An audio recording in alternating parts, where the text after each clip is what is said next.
let's jump into a very special censorship. We've been covering censorship on Mike in the Night now for years. Censorship special. And I want to thank everyone for tuning in and being part of this section of the channel because it's very important. We've been doing it more on Mike in the Night, but now we're doing it on average mics. So DC Judge Tim Kelly rejects Owen Shroyer's appeal. Infowars host must enter prison on October 24th for speech crimes. My prayers go to Owen, an American in American soil, people. Remember, we're in the Commonwealth. We're in Canada.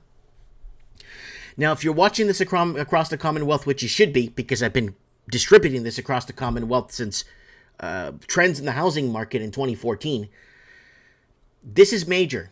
And for it to happen to Americans, I would expect something like this that's happening to Owen Shroyer to happen first in Australia, then in New Zealand. At this level, I'm saying. It's happened, yes. I'm not saying it didn't happen in Australia, New Zealand, and Canada, and the UK. I'm not saying it didn't.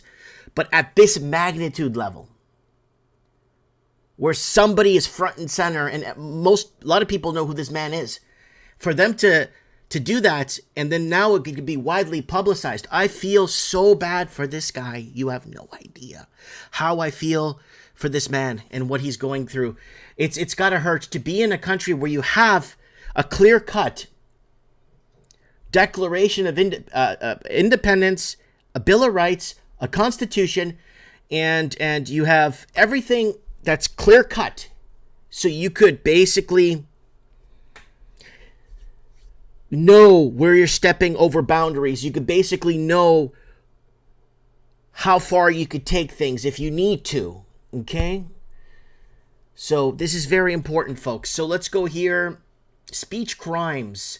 Infowars reporter and War Room host Owen Shroyer was sentenced to 60-day prison back in September in a D.C. kangaroo court for his action on January 6, 2020 and before. Owen stood outside the Capitol on January 6th and warned Trump supporters not to go inside the building. And yes, he did. And we have footage of it. We were playing it on Mike in the Night for you guys to let you guys know what was happening. It is incredible. Now, Owen stood outside the Capitol. Okay, Owen also frequently spoke out against the stolen 2020 election. And it was stolen. We knew it was stolen. We knew it was a selection even before anyone went to the polls. They were doing everything humanly possible to make sure that Donald Trump didn't get reelected. So they selected Biden. And this is Amerifornia we've been talking about, right? Where America will become like Australia, New Zealand, the UK, where it becomes severely unaffordable, make it almost next to impossible for an average family with average full-time workers to afford any property in their own country. And that's Amerifornia for you guys. Wagons East. We've been talking about the Wagons East phenomena. Also frequently spoke out against the 2020 stolen election. Department of Justice prosecutors sought prison time against Owen for his speech crimes against, and of course the D.C. judge agreed. Owen Shroyer pleaded guilty in June to a single Class A misdemeanor of entering and remaining in a restricted building grounds on January 6, 2021. He was initially charged in August 2021, 8 months after remaining outside the U.S. Capitol on January 6 and warning Trump supporters not to enter the Capitol along with Alex Jones. And I think Alex Jones was in the back of a pickup truck with a megaphone, if I remember correctly, warning people not to go in because it's a trap, right? After nearly 2 years of fighting charges related to his presence outside the U.S. Capitol on January 6, 2021, Owen made the decision to plead guilty to a lesser charge. Shroyer allowed the government to review his social media accounts, likely looking for any scrap of incriminating wrong think they could find. Wrong think. Wow. So this is our... Let's keep going. We have lots of... So now, this is my angle on this.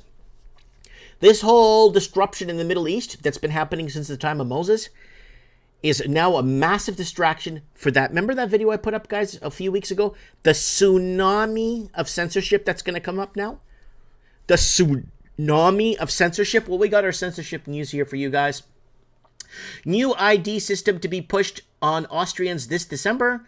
And a major threat to privacy is lurking behind the upcoming digital revolution in Austria, which seeks to bring a new national digital ID system called ID Austria. The Austrian government prepares for a complete digital overhaul from December 5th. The move has sparked concerns over political overreach and privacy infringements in the disguise of secure and seamless access to various government services. The new system will supersede the handy signature, the digital ID platform currently in use by Austrians, because they already have one right now. And remember, we talked about this. Effectively pushing about 2.8 million people to adjust to an ID Austria. At present, the new digital ID system is used by 1.5 million Austrians, according to the local, that's their local rag there. The digital Leviathan forces everyone to comply. Citizens will otherwise be barred from a wide range of essential government services. And this does not guarantee security. And people are giving up more freedoms for protection that does not exist. Thank you, Nicholas, for the super chat. All right, let's move along here. Canadian nurse faces disciplinary hearings for social media posts criticizing the mandates. So there it is right there, folks. They are, again, the censorship they're trying to roll in is horrendous. They are working hard to basically shut everybody up for the last 3 years. They want to focus on the war. And remember this lady that was telling people that Jesus came to her in a dream and told everyone to take the juice? Remember her? We're covering that on Mike in the Night with the speech she said at that university, at that Catholic university or college or Christian university, that Jesus came to this woman right here and told her that to tell everyone to take the juice. New York pushes online digital ID age verification law. And in yet another unsettling spree of privacy invasion, New York is putting forth a series of questionable state bills obscenely framed as safeguarding young digital citizens, but one that would require platforms to verify the ID of users and open up a whole host of privacy and free speech issues. Spearheaded by New York State Senator Andrew Grounders and Assembly Member Nick, these initiatives are openly encouraged by New York Governor Kathy Hochul. Of course, they want this because they want the last 3 years to disappear. Then it goes in to say something really interesting here. The SAFE Act strikingly resembles a similar bill in Utah, which we talked about, untouched as of yet by constitutional challenges, but expectedly the next in lineup. It only mirrors the Utah law, but incorporates aspects of California's age-appropriate design code, already deemed as unconstitutional by a federal judge. Such loose utilization and constitutional breaches openly exhibits the reckless grandstanding of their propagators. And what else is happening in censorship? The EU could pass its privacy message ban as early as next week. And again, folks, this is very important that I bring this up again. We brought this up on Mike in the Night, but I need to bring this up again because it's called chat control. Okay, if you want to know more about chat control, we brought it up on our last censorship video that we made for you guys. So there it is right there, folks, in a nutshell, your censorship news update. And I believe that this war is going to be front and center going forward, as much as prolonged as it could be, because Western media and Western news and Western governments want the last 3 years to disappear. And I'm sending prayers to Owen and his family for this. This is absolutely disgraceful what's happening to him and his family and his co-workers, everybody is being affected by this. Owen, I send you a prayer, buddy. I really do, wholeheartedly. And I really hope the best. This is really, really scary that it's happening on American soil, with the amount of video footage, with the amount of evidence, with the amount of everything that's spewing, that you could see that nothing was a threat, and people were ushered through the Capitol building almost like they were on tour. The security guards and police put these people on tour of the facility, and that's what was happening there.